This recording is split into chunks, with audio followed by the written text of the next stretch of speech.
বাবা তুমি কি বানিয়েছো এটা? গণেশ। কি বানিয়েছো? গণেশ। গণেশ? হ্যাঁ। এত সুন্দর হয়েছে। এখানে দুটো ডান্ডা দিলাম। এটা কি? এটা কি দুটো ডান্ডা? এটা কি? এটা কি বাবা? ডান্ডা দিলাম।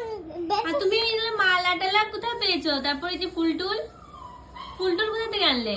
ঠাকুর ঠাকুর কোথায় নিয়ে এসছো? ঠাকুর ঘরে এটা রেখে আসি। অনেক সুন্দর হয়েছে তো।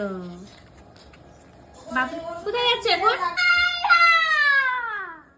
কি? গণপতি বাপ্পা মোরিয়া বলো।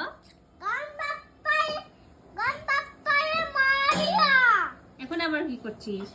এখন আরেক জায়গায় নাকি? এই কুশিটা ও নিজে নিজেই বানালো। এই যে শুলা থাকে না, এগুলা দিয়ে সকাল থেকে দেখো ঘরের কি আজকে ছেলের স্কুল বন্ধ, সকাল থেকে দেখো হাল দেখো ঘরে। আমিও কিছু বলিনি, কাজে টাজে ব্যস্ত ছিলাম দেখো।